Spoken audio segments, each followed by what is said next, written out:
Hey, my name is Devasagar and I'm a first year medical student at Medical College Basti. So today I'm making a video to let you know that what things, what tools you will be using in your first year MBBS. So you have 3 subjects and we'll be talking subject wise.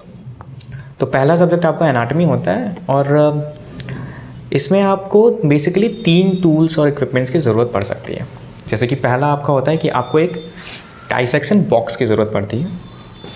Second आप gloves की ज़रूरत पड़ेगी और third आप एक bone set भी अपने साथ रख सकते हो अगर आपको ऑस्टियोलॉजी या फिर बोन्स की एनाटॉमी को अच्छे से स्टडी करना है तो. सेकेंड सब्जेक्ट आता है आपका फिजियोलॉजी, जो कि क्लिनिकल फिजियोलॉजी में जब आप चाहते हो तो आपको पहली बार ही फील आता है कि आप डॉक्टर हो. But like you are not a doctor yet, but sometimes it feels like when you are holding or hanging this stethoscope around you, it seems like that you are a doctor. So you are going to need this stethoscope. उसके बाद आपको बहुत सारे little equipments की ज़रूरत पड़ते हैं, जैसे कि आप ये स्ट्रॉम ब्रेकर जैसी चीज़ दिखने वाली को क्या ले सकते हो आप. This is actually a hammer, and then you can have tuning forks. Different size के आते हैं, आपको जो भी प्रेफरेबल हो आप ले सकते हो. You can have a thermometer. ये कंपलसरी चीज़ें नहीं है बट आप रख सकते हो. आप मेजरिंग टेप भी ले सकते हो. उसके बाद अगर आप चाहो तो एक लेंसलेट भी रख सकते हैं, बट हमें हमेशा सिखाया जाता है कि सेल्फ प्रिकिंग कैसे करते हैं विदाउट अ लेंसलेट. तो आप जस्ट एक प्रिकिंग नीडल से जस्ट अपने आप को ही प्रिक करते हो. Apart from these, you are not going to need much things. In biochemistry, whenever you are doing some practicals regarding blood, you need to wear gloves, the normal surgical gloves. So now this is how only you are going to need only these things. But अगर आपको detail में देखना हो तो video को continue कर सकते हैं. तो मैं हर इंस्ट्रूमेंट के बारे में थोड़ा बात करने वाला हूँ. अपार्ट फ्रॉम टूल्स, आपको कुछ जनरल चीज़ें अपने साथ रखनी कंपलसरी है, जैसे कि pens. Pens are mightier than sorts.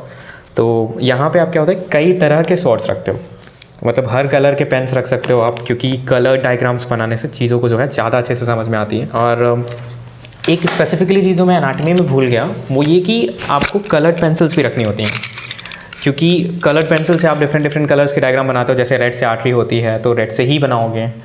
Blue colour की वेन दिखाई जाती हैं तो ब्लू से बनानी होती हैं. तो सबकी कलर कोडिंग पहले से ही कर दी गई है और आपको वही फॉलो करना होता है.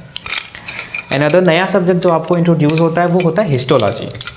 उसमें आपको हिस्टोलॉजिकल डायग्राम्स बनाने होते हैं, तो थोड़े से अलग से बनते हैं.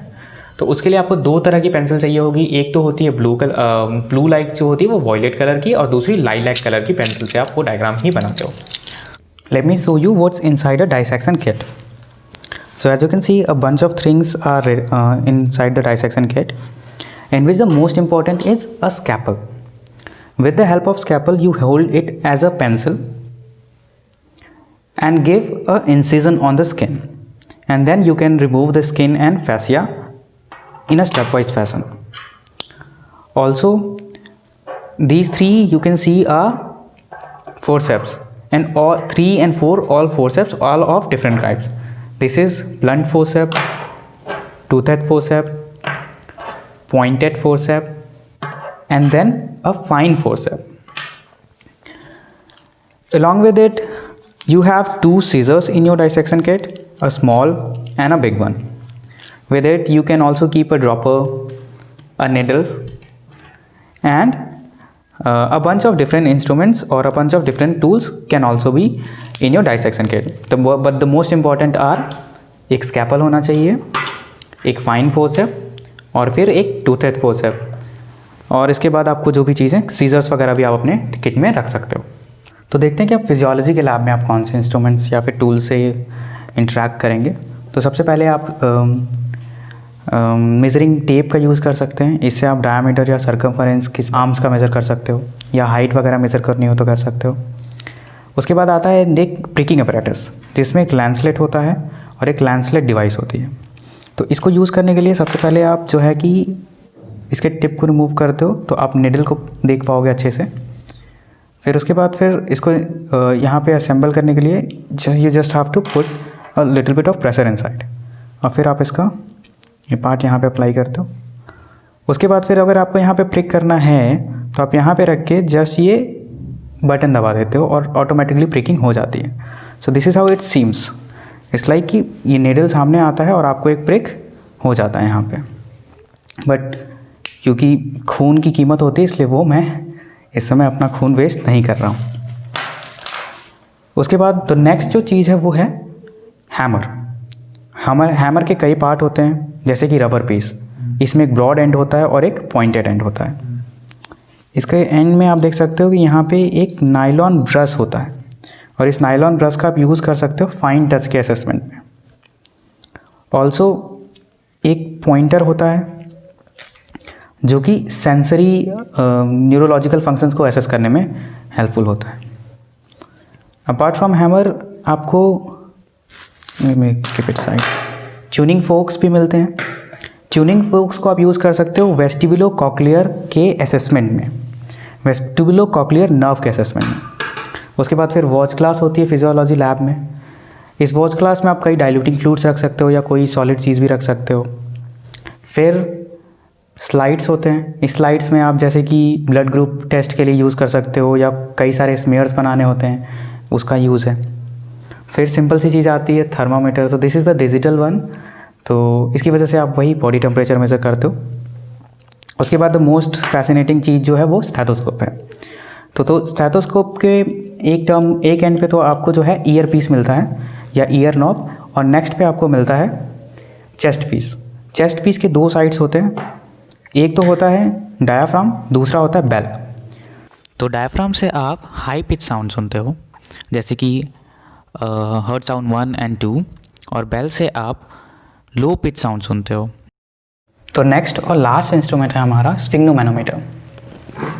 So this is a sphygmomanometer जो कि मर्क्यूरी स्फिग्नोमैनोमीटर है। इसमें आप ग्रेजुएटेड ग्लास ट्यूब देख सकते हो। उसके बगल में आपको ब्लड प्रेशर का या प्रेशर का मेजरमेंट लिखा हुआ है, देख सकते हो, जैसे 110, 130। So this is scale. उसके बाद आपको रिवर रॉकी कफ दिख जाएगा। रिवर रॉकी कफ में एक इन्फ्लेटेबल रबर बैग होगा जिसमें कि एयर फिल होगी और उसे आप पंप करोगे यहाँ के पंप से, जिसके लिए यहाँ पे आपको मिल जाएगा यहाँ पे एक वॉल्व जिसको आप ओपन और क्लोज कर सकते हो। तो उसके बाद आप यहाँ पे देख सकते हो ये जो चीज़ है इसे लॉक कहते हैं। इसे आप 90 डिग्री मूव करोगे, उसके बाद आपको एक मर्क्यूरी रिजर्वायर मिल जाएगा और ये है कनेक्टर जिससे आप कनेक्ट करोगे इस स्फिग्नोमैनोमीटर को इस रिवर रॉकी कफ से। So this is it. और आप स्टेथोस्कोप और इस स्फिग्नोमैनोमीटर से ब्लड प्रेशर का मेजरमेंट करोगे अपने फिजियोलॉजी के क्लिनिकल लैब्स में। तो जैसा कि मैंने आपको बताया था कि हिस्टोलॉजी के डायग्राम्स बनाने के लिए आप दो तरह की पेंसिल का यूज़ करते हो। पहली है लाइलैक, जिससे आप सेल्स की आउटलाइन बनाते हो और उनका साइटोप्लाज्म ड्रॉ करते हो। दूसरी है वॉयलेट, जिससे कि आप जनरली न्यूक्लियस को ड्रॉ करते हो। तो ये वॉयलेट कलर की होती है और ये जो है लाइलैक पेंसिल ये डार्क पिंक कलर की होती है। तो हिस्टोलॉजी में आप सारे डायग्राम्स इन्हीं दोनों पेंसिल से ही बनाते हो, जैसे कि आप देख सकते हो कुछ अदर डायग्राम्स हैं। उसके बाद आप कलर्ड पेंसिल से अगर आप नोट्स बनाते हो तो उससे वो नोट्स आपके काफ़ी एफिशिएंट हो जाएंगे। आपको चीज़ें जो हैं इंपॉर्टेंट चीज़ें ऑलरेडी हाईलाइटेड दिखेंगी। और जब आप डायग्राम्स बनाओगे या ग्राफ्स बनाओगे तो अलग कलर से अलग पेंसिल या अलग पेन से बनाते हो तो आपको ईजिली डिफ्रेंशिएट कर सकते हो।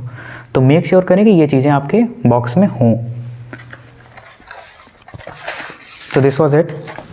Another advice that I want to give you is that you should look like a doctor. Also think and process like a doctor, act like a doctor. For that you have to be confident. So now talking about that, what you should be wearing in here. So just try to look as formal as you are, like you'll be 20, 19, 18 or even more, sometimes 21, 22, but you should assume yourself as a fully grown man, right? Dress like a completely grown man.